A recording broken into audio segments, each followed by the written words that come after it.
Excellency, how are you? Thank you, Excellency. Chief Bishop told me you are coming for an interview. Yes, sure. Sit down, please. It's good to see you, sir.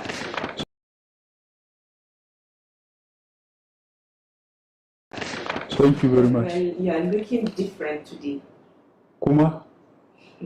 How do you mean? Sir, you're wearing kwankwaso.